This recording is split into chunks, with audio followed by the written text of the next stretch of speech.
Pero aquí estaba yo batallando un poco y miren, ya se me hizo tarde, pero aquí estamos. Gracias por conectarse. ¿Cómo les ha ido? ¿Todo en orden?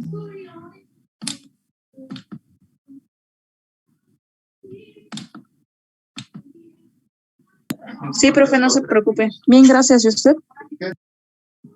Gracias. Bien, pues vamos a revisar. Básicamente quería, entre otras cosas, ver el cuestionario, a ver si tuvieron oportunidad de darle un vistazo. Lo vamos a repasar y vamos a hacer una especie de ejercicio para que vean cómo sería más o menos el examen. ¿Tuvieron oportunidad de revisarlo? Sí, profe. Sí, profe. ¿Qué les pareció? ¿Está muy difícil?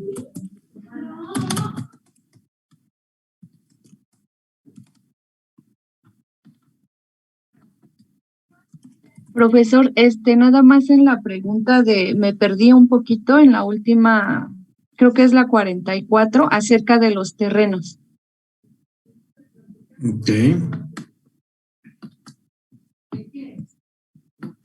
La revisamos entonces. Gracias. ¿Alguien más de manera específica algo o lo revisamos? Ya entramos a verle.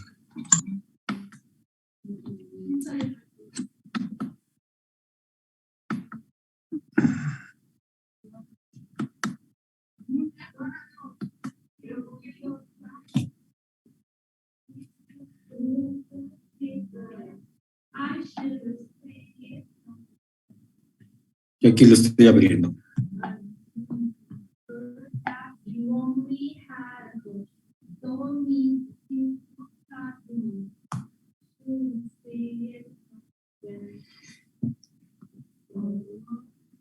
Listo, pues vamos a comenzar entonces.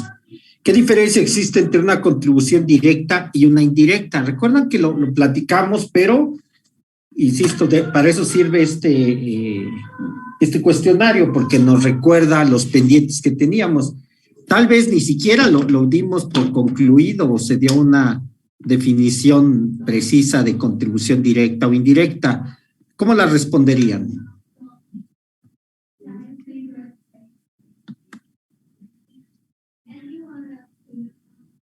Profe, yo respondí que la contribución directa grava los ingresos y el patrimonio y las indirectas gravan el consumo. Además de que en la directa no hay un intermediario entre el contribuyente y la administración tributaria, y en los indirectos sí lo hay. Ok, suena bien. ¿Quién más la tiene de diferente forma? Adelante.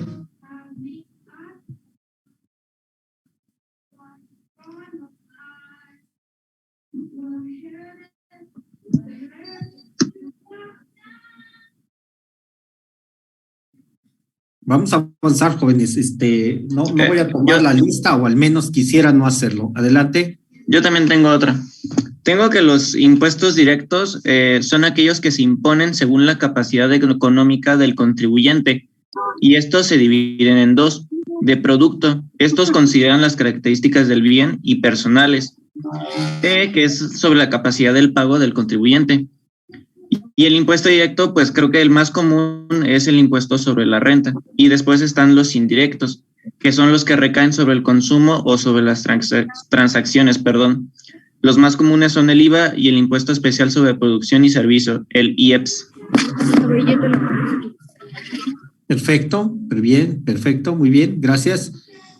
Finalmente, digamos que lo que le da la dirección o la indirección es el sujeto pasivo, ¿sí? ¿Qué hace que una contribución sea directa o sea indirecta? Es el sujeto, en este caso, el sujeto pasivo. El sujeto pasivo esencialmente pues, es el contribuyente.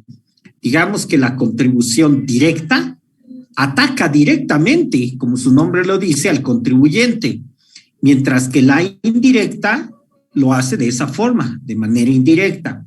Otra vez, la contribución directa grava la riqueza de las personas, mientras que la contribución indirecta grava la manifestación de la riqueza. Ejemplo, tratándose de impuesto sobre la renta, es necesario demostrar que ese ingreso lo obtuvo la persona que quieres gravar, es decir, de forma directa.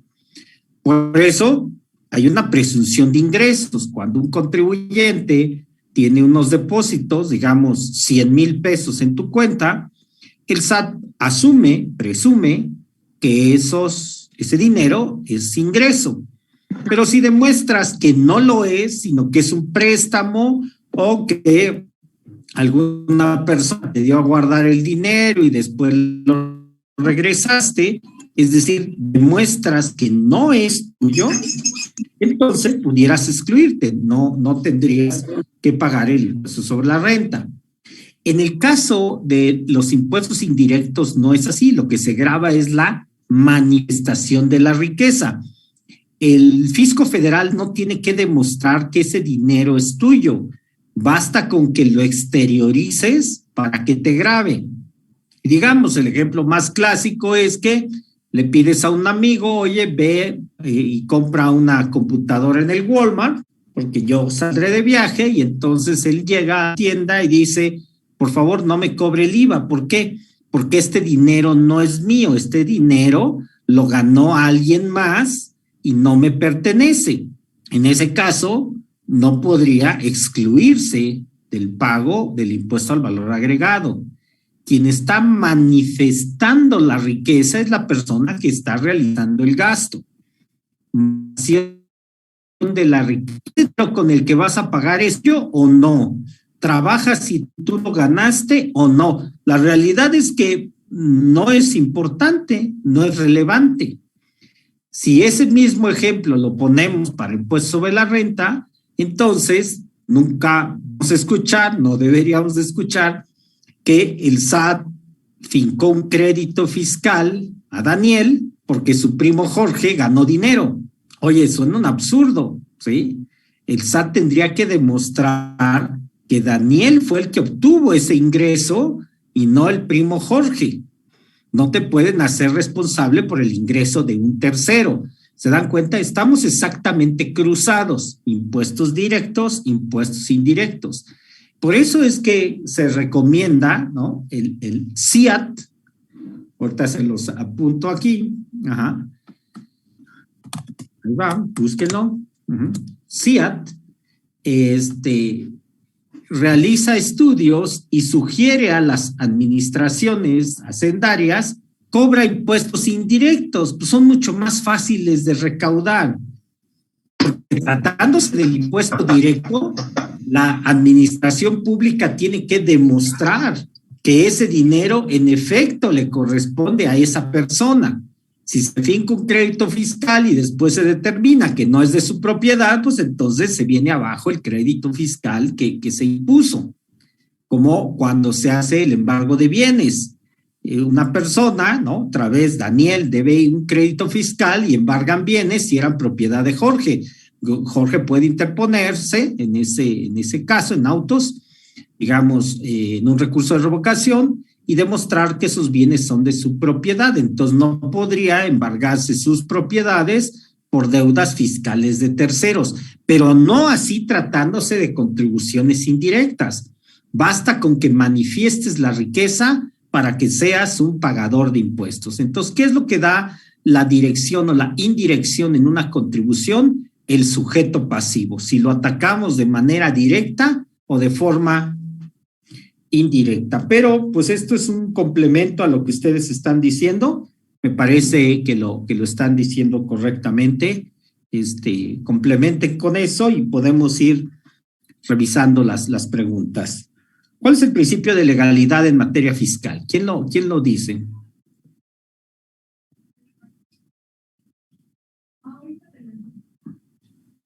Yo, profesor, ¿puedo decirlo? Adelante. Tiene que ver con que con que no se pueden imponer contribuciones si no están establecidas previamente mediante la ley. Y también dice que este principio ayuda a que la autoridad no ejerza su poder de manera arbitraria ante los contribuyentes. Súper, muy bien. Luis Daniel. Sí. Bueno, es algo muy parecido a lo que dijo mi compañera, pero yo puse que establece que debe contribuirse a los gastos públicos de manera proporcional de acuerdo a las leyes. Este debe estar regulado y llevado a cabo dentro de un marco legal que lo regule.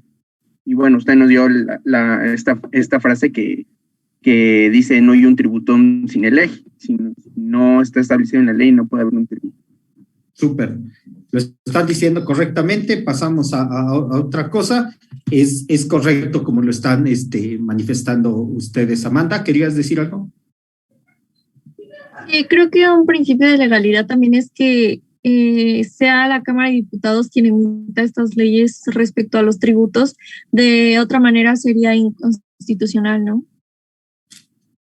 O por la forma de creación de las leyes. Muy bien. Suena bien. Natalie, ¿querías complementar? Sí. Sí, profe, yo tengo una pregunta. Entonces, ¿el principio no sería el artículo 31 de la Constitución? Sí, digamos que sí, aunque lo que buscábamos ahí era una definición. Por eso es que están diciendo esto los compañeros, pero sí, digamos que tiene que provenir de un mandato constitucional. Si no existiera el 31 fracción cuarta, cualquier ley sería inconstitucional. ¿Por qué pusiste un tributo que no te mandamos poner, ¿no? Ese sería básicamente. Entonces, lo estás diciendo correctamente. Puedes mencionar el 31 fracción cuarta, aunque pedíamos más bien una definición. Entonces, me gusta lo amplio que lo están diciendo, aunque con algo más sencillo pudiera quedar también: no hay impuestos sin ley. Sería así de sencillo y pueden ampliarlo como lo están haciendo. Vamos a entrarle al 31 fracción cuarta precisamente, por favor. ¿Qué dice? Y explique los principios que ahí están señalados. ¿Cómo la tendrían esa? ¿Cómo la resolverían?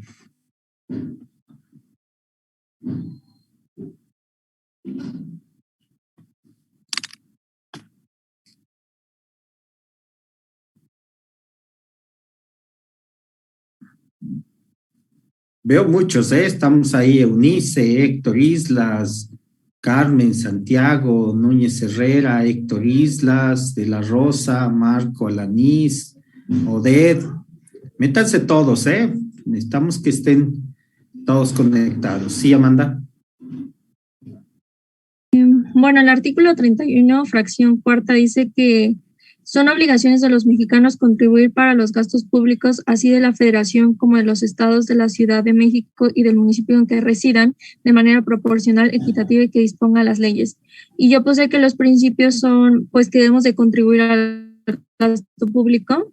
Estos deben de ser de manera proporcional y equitativa. Y, bueno, tienen que ser mandados por la ley. ¿Qué entendemos por proporcionalidad y equidad tributaria? Pues proporcional, que sean de acuerdo a los ingresos que tienen, paguen la tasa que es necesaria bajo los impuestos, y equitativa, pues que sea, creo que tengo que quien gana más es quien paga más, es lo que tengo entendido, ¿no? Entonces, si ganan menos, pues por ende los ingresos a donde se les va a sacar la tasa, pues es menor.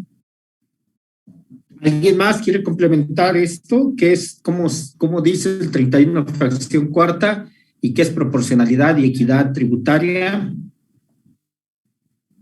Michelle. Bueno, yo de la proporcionalidad la tenía como la capacidad de contribución.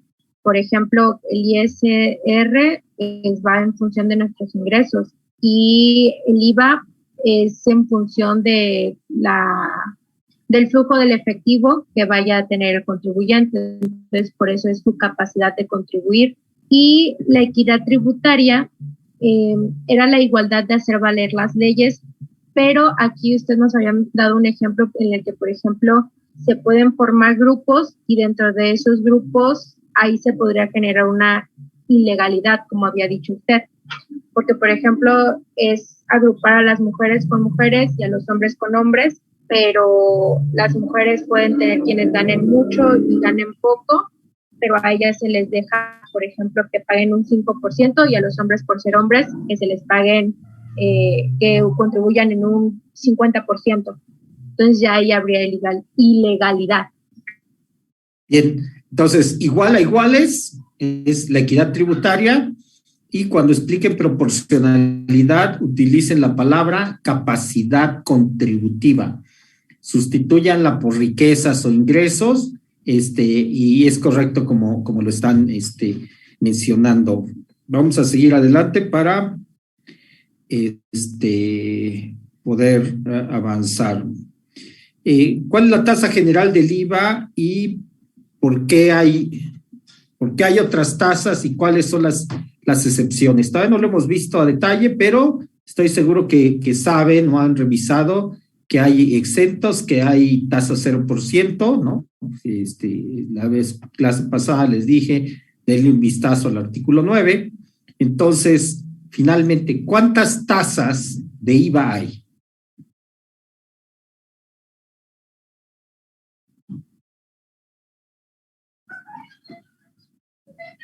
Profesor, son 3, la del 16, la que exenta la del 0% y la de frontera.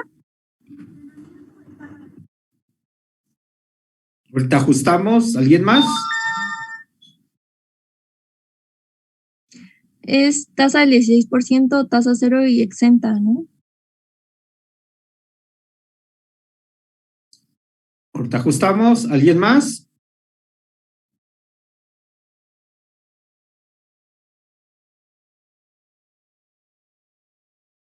Pues yo también tengo que es la tasa general del 16%, la tasa del 0%, la tasa preferencial, que es la de las fronteras norte y sur. Y a mí mi anterior profesora me había dicho que los actos exentos no son tasas, pero se manejan en los artículos también.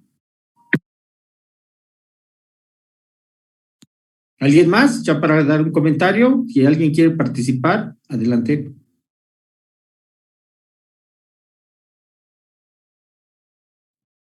Bien, solo tenemos dos tasas, ¿sale? Dos tasas, 0% y 16%. La tasa que existe para la frontera es un subsidio del 50%, por eso se dice que es la tasa del 8%, porque si la tasa general es del 16% y te dan un subsidio del 50%, pues terminas pagando el 8%, pero no existe la tasa 8%, ¿sale? Lo utilizan más bien como para explicar, pues aquí pagas 16 y allá pagas 8. Ah, pues ya lo entendí, gracias. Pero no existe la tasa 8%, y los exentos, voy a explicar qué significa, y estos pues finalmente estarán exentos, por consecuencia no es una tasa. Ahora, ¿por qué creen ustedes que hay tasa 0%? ¿Por qué los alimentos, por qué algunas acciones o algunos actos, actividades del artículo 2A de la ley del IVA, por qué están al 0%? ¿Por qué hay esa tasa distinta? ¿Por qué si ya estaba establecido el 16%, qué justifica que existan tasas menores al 16%? Profesor, son para productos de primera necesidad, la tasa 0. Ok, bien, Angelina. Y hay de productos de primera necesidad y hay otros más. ¿Qué otros hay y en función de qué o para qué?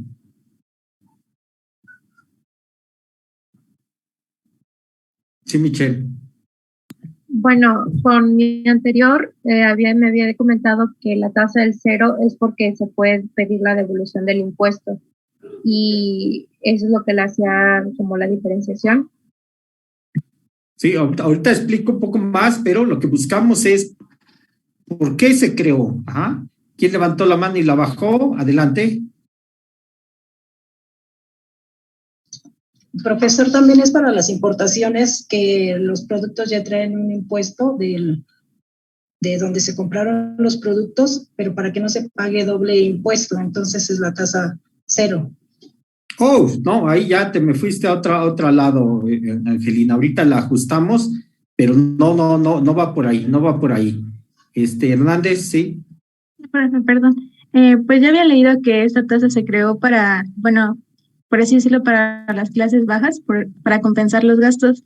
Entonces yo había leído que era para aplicar, pues como esta tasa preferencial a ciertos bienes y productos que sean más consumidos por este sector de la población. Ok, ¿alguien más? ¿Por qué habrá una tasa distinta?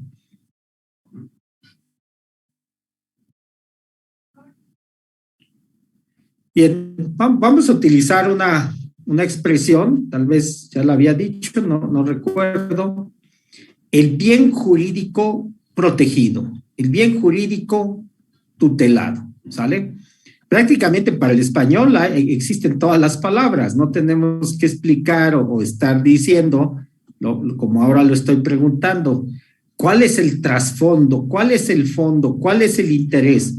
Basta con que dijéramos, ¿cuál es el bien jurídico tutelado? Y lo que busca esa expresión es encontrar precisamente el fin último, como dicen los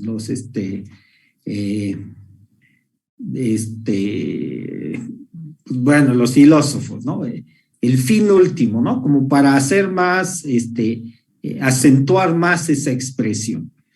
Cuando decimos el bien jurídico tutelado es buscar precisamente el fondo de esa disposición. Los libros están a la tasa del 0% cuando los editan los propios contribuyentes. ¿Cuál es el bien jurídico tutelado? La educación, ¿sale? Espero que se haya entendido lo que estoy diciendo. Entonces, ¿lo están mencionando bien? Pues claro, la alimentación, los productos de la canasta básica. Ahorita vamos a ver que tal vez no es tan preciso, pero la idea es clara. Significa que no comemos libros. Entonces, no solo ese es el bien jurídico tutelado. Entonces, lo que necesito es que cuando respondan esta pregunta o cuando se las plantee, pueden hacerlo en diferentes esquemas. Situarse a un producto en particular o hablar de la generalidad, como lo estoy haciendo ahorita, un producto en particular. Mire, le voy a explicar. El bien jurídico tutelado tratándose de los libros es la educación. Y de ahí, pues, lo plantean. O decir en general, porque hay bienes tutelados. Es decir, cuando hay una disputa importante es cuando hay un enfrentamiento de dos derechos. Esas son, digamos, las buenas disputas en materia legal, ¿no?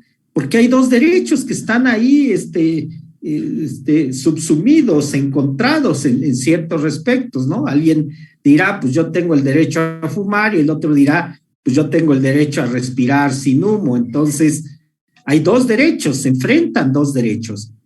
Y resulta que alguno de ellos puede ser de mayor valía, ¿no? Como puede ser la vida, como puede ser la salud pública, como puede ser la seguridad nacional. Claro que nos interesa recaudar dinero, pero yo creo que habrá temas más importantes que llenarse los bolsillos para hacer frente al gasto público.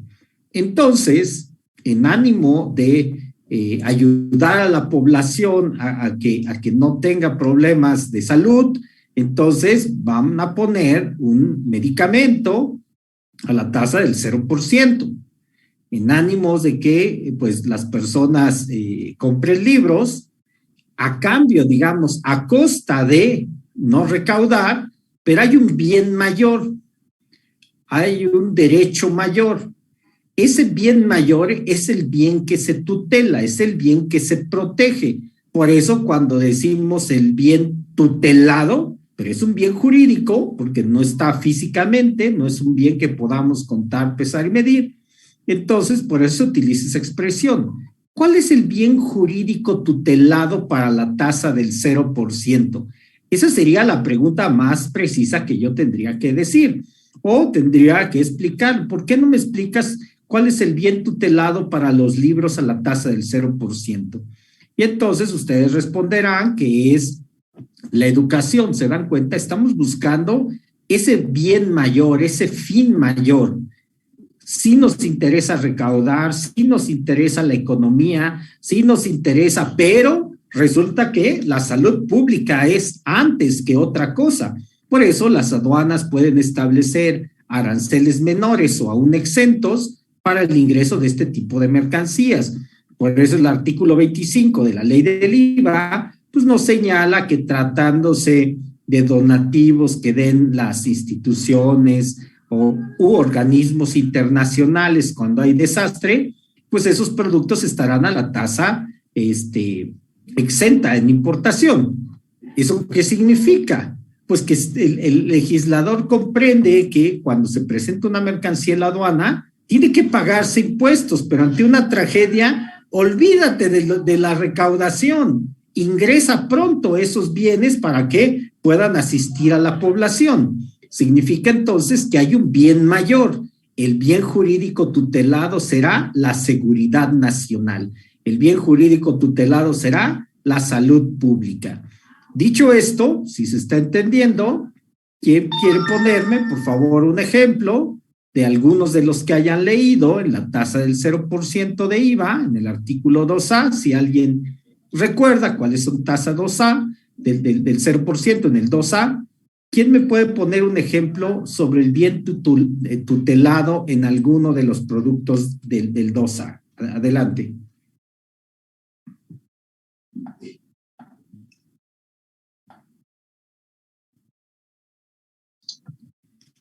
Yo leí que son medicinas, profe.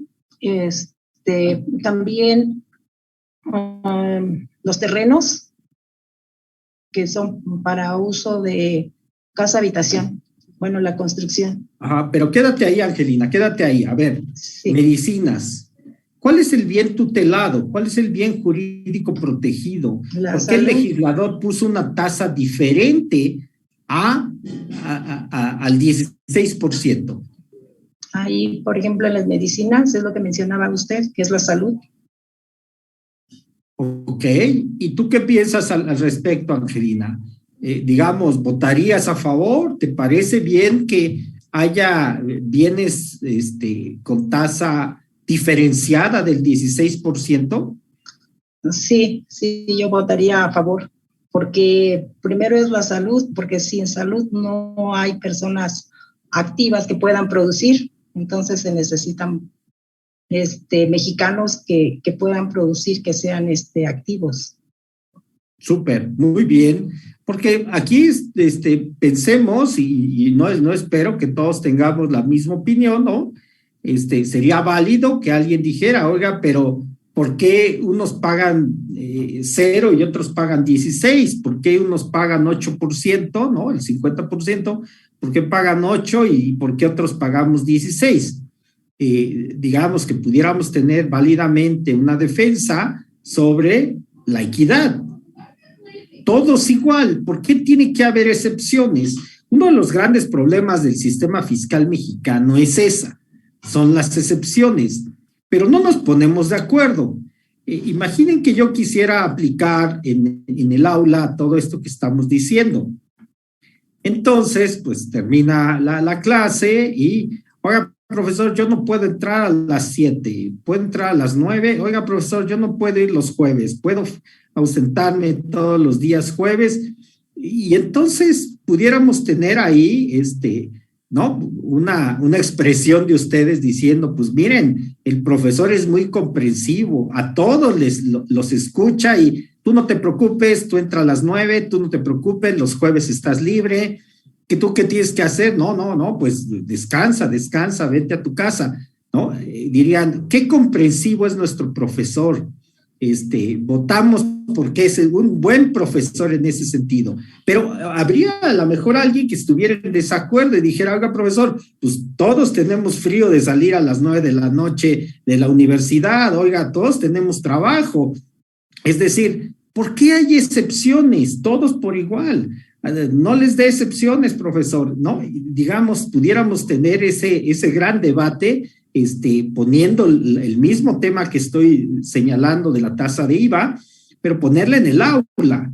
¿Estarían tal vez ustedes de acuerdo en que yo le diera concesiones a varios compañeros por razón de su trabajo, por razón de que no tienen coche y dirían, oiga, pero ninguno tiene coche, oiga, pero todos trabajamos? ¿Se dan cuenta a dónde podemos llegar con esto? Son válidas las excepciones, oiga, pero imagínense, si de por sí los libros son caros, más el 16%, es correcto que la tasa esté al cero, ¿no? Pues me convencieron. Adelante, tasa 0%. Sigamos. Oiga, profesor, pero pues, ¿qué pasa con la casa habitación? Son muy caros los departamentos, ¿no? No, pues tienen razón. ¿Saben qué? Exento los departamentos. Sigamos adelante. Espérese, profesor, ¿qué pasó? ¿No? Y empezaríamos a ponerme ahí tantos elementos, pues resulta que las personas que trabajan en el campo necesitan apoyo, ¿no? Pues me volvieron a convencer, 0% para eso, sigamos adelante, y así sería un cuento de nunca acabar, porque precisamente tenemos una serie de excepciones que el legislador ha considerado válidas a efecto de sujetarlas al 0%, pero evidentemente podría haber un estrato de la población que diga, oiga, pues aquí todos pagamos, no puede ser que me impongan impuestos a este sector y a estos otros, los tenga ahí muy apapachados con la tasa del 0% o incluso del 8%. Si soy claro en este esquema, adelante sus comentarios, por favor. Profe, sí me queda claro, pero, por ejemplo, en el inciso H, ¿cuál sería el bien tutelar? El que dice que oro, joyería, orfebrería, piezas artísticas, esas también se graban en el cero.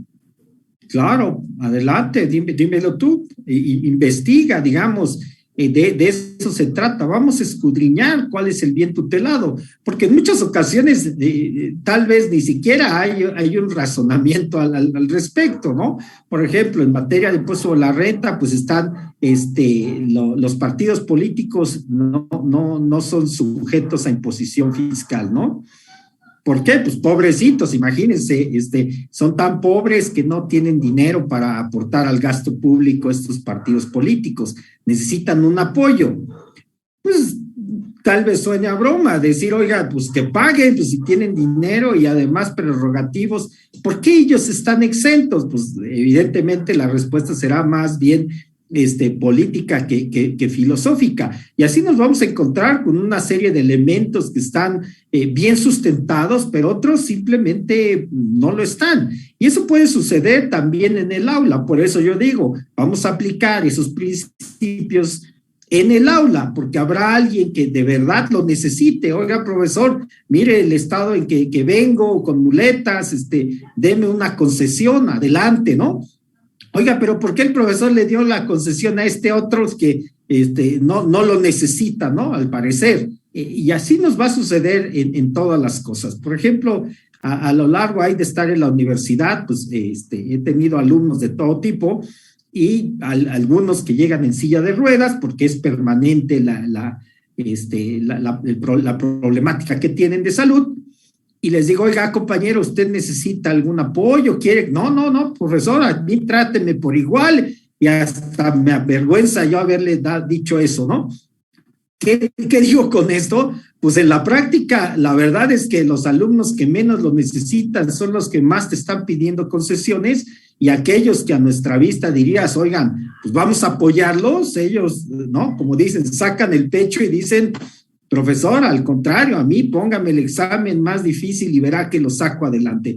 Eso sucede en la vida y también sucede en los impuestos. Entonces, si estamos siendo claros en esto, ¿qué piensan ustedes de las excepciones que existen, todos por igual al 16%, o tomemos en consideración las circunstancias del tipo de producto o de nuestros hermanos mexicanos de Laredo que tienen que subsistir recibiendo dólares, y por eso les ponemos una tasa disminuida del 50%. Adelante sus comentarios.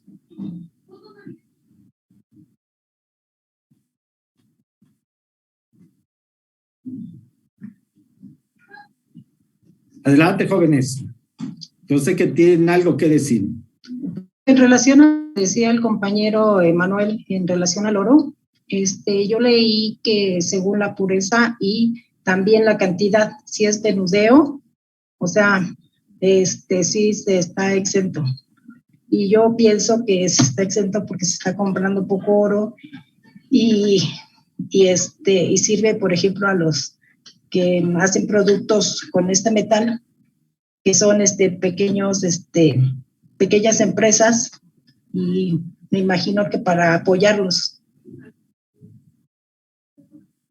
Claro, bien, gracias, Angelina. Por alguna razón empezamos a tener nosotros en la oficina, en el despacho, varios clientes mineros y ya hasta en un tiempo fuimos abogados mineros de gran valía. Y entiendo un poco la esencia, pues lo que yo pude ver es que de alguna manera estaba mencionado en el proceso de la extracción del oro, que es muy tortuoso, que es muy complicado, que se tenía que apoyar, que pagan, ya tiene una carga fiscal tremenda. En algún momento les puedo platicar cómo es este proceso, lo conocí muy bien, pero no quiero desviarme. Quisiera más comentarios sobre esto que estoy diciendo, generalidad o excepciones. Adelante, jóvenes.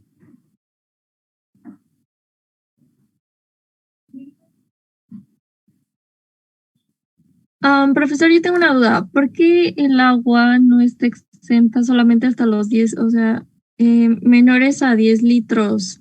Me parece algo, pues si están exentando el agua porque es vital para el consumo humano y como dicen, de alimento humano y animal, ¿por qué la limitan? Claro, habría entonces ahí la pregunta, la regreso, Amanda. ¿Cuál es el bien jurídico tutelado? ¿La vida, la alimentación o el sector en el que se trabaja? ¿Sí?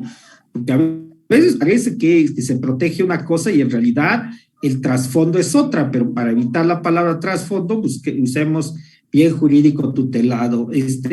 Yo les ruego que son 8:07, en cualquier momento me quita. 8:15, jóvenes, 8:15 nos vamos a conectar y necesito que me ayuden con más comentarios. Ahí está puesto el tema. Nos conectamos 8:15, jóvenes, por favor.